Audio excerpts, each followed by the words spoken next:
सभी दोस्तों को नमस्कार। स्वागत है आप लोगों का आरकेजीएस क्लासेस में।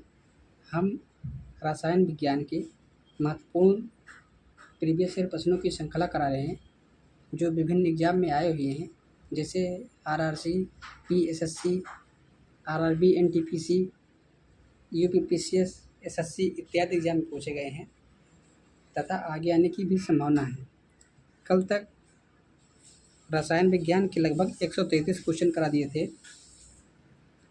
आज हम 134 नंबर से शुरुआत करेंगे। तो आइए देखते हैं आज का पहला क्वेश्चन। यानी क्वेश्चन नंबर 134 क्या कहता है। पहला है, कौन सा समीकरण चार्ल्स नियम को प्रकट करता है। पहला है B directive proportional C upon T, B है V directly proportional I upon P, C है V directly proportional T, D है वी डायरेक्टली प्रोपोर्शनल 1/v। तो 134 का जो राइट आंसर हो जाएगा वो हो जाएगा आंसर नंबर सी, यानी G be directly proportional T जो है वो चार्ल्स के नियम को प्रकट करता है। तो 134 का जो राइट आंसर हो जाएगा वो हो जाएगा आंसर नंबर सी। आइए देखते हैं क्वेश्चन नंबर 135। समान तापमान एवं दबाव पर सभी गैसों के समान आयतन में अणुओं की संख्या बराबर होती है। इस नियम को कहा जाता है। पहला है बॉयल का नियम, सी है चार्ल्स का नियम, सी है एवोगाड्रो का नियम और डी है गै-लुसाक का नियम। ये आरआरसी 2013 में पूछा गया क्वेश्चन है।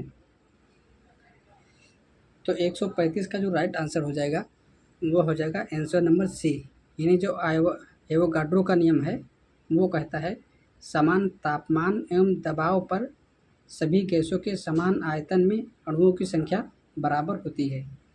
तो 135 का जो राइट आंसर होगा वो हो जाएगा आंसर नंबर सी।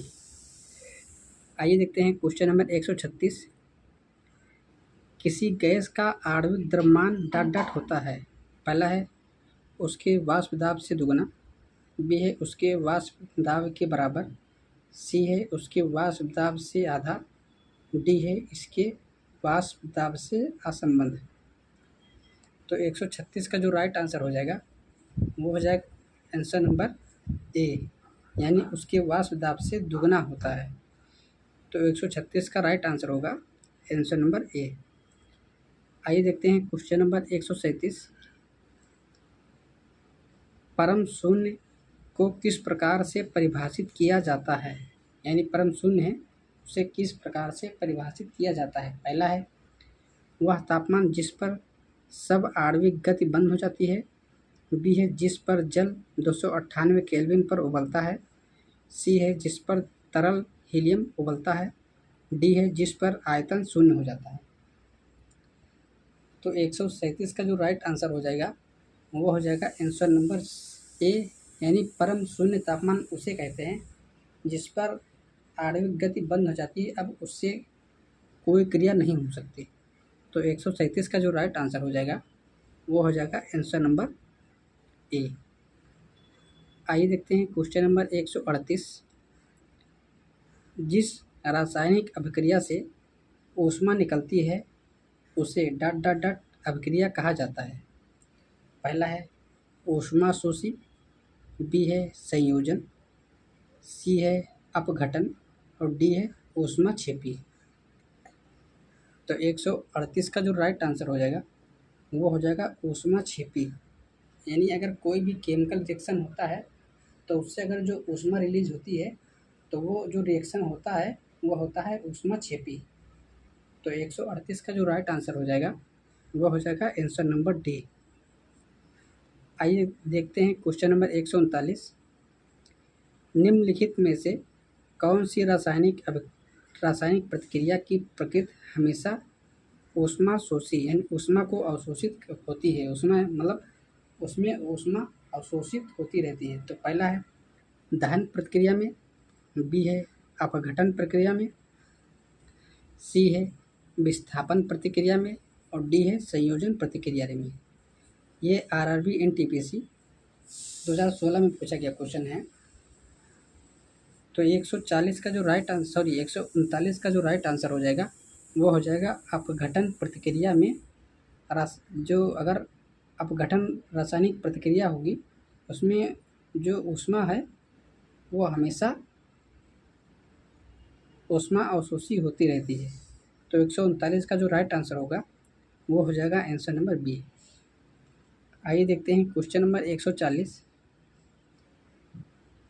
प्रकाश ऊर्जा से पानी के अणु के विखंडन की प्रक्रिया को कहते हैं। पहला है प्रकाश अपघटन, बी है विकिरण अपघटन, सी है विद्युत अपघटन और डी है ताप अपघटन। ये भी आरआरबी एनटीपीसी 2017 में पूछा गया क्वेश्चन है। तो 140 का जो राइट आंसर हो जाएगा वो हो जाएगा प्रकाश का अपघटन, यानी प्रकाश ऊर्जा से पानी के अणु के जो विखंडन की प्रक्रिया कहलाती है वो कहलाती है प्रकाश अपघटन। तो 140 का जो राइट आंसर हो जाएगा वो हो जाएगा आंसर नंबर ए। आइए देखते हैं क्वेश्चन नंबर 141। वर्तमान में हमारे द्वारा उपयोग किए जाने वाले रासायनिक प्रतीकों की उपयोग विधि किसने तैयार की थी? यानी जो आधुनिक रासायनिक जो प्रतीक हैं जैसे कार्बन का C, लिथियम का Li, बोरान का Br, तो ये जो आधुनिक उपयोग विधि है प्रतीक की ये किसने प्रयोग की है? पहला है लुई पास्चर, बी है रॉबर्ट बॉयल, सी है वर्जीलियस, डी है जॉन डाल्टन। तो 141 का जो राइट आंसर हो जाएगा वो हो जाएगा जे वर्जीलियस ने। तो 141 का राइट आंसर होगा आंसर नंबर सी। आइए देखते हैं क्वेश्चन नंबर 142। निम्नलिखित में से कौन सा रासायनिक प्रतीकों के बारे में सच नहीं है, यानी गलत है? पहला है यह तत्वों के नामों के लिए एक आशुलिपि यानी शॉर्ट हैंड संकेतन है।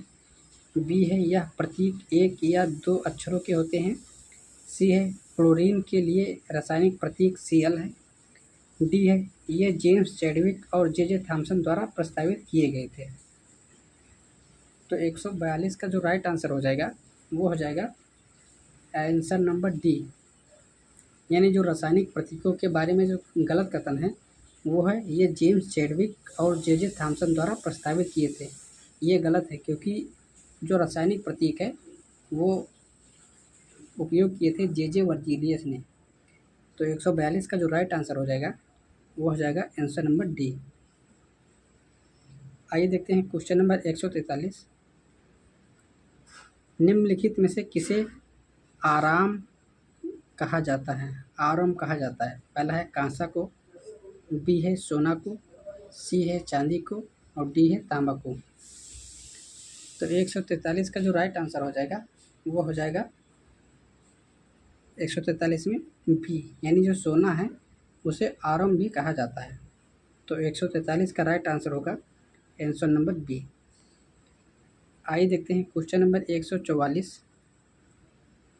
भविष्य का ईंधन है, यानी भविष्य का ईंधन किसे कहा जाता है? पहला है हाइड्रोजन को, बी है हीलियम को, सी है मीथेन को और डी है ऑक्सीजन को।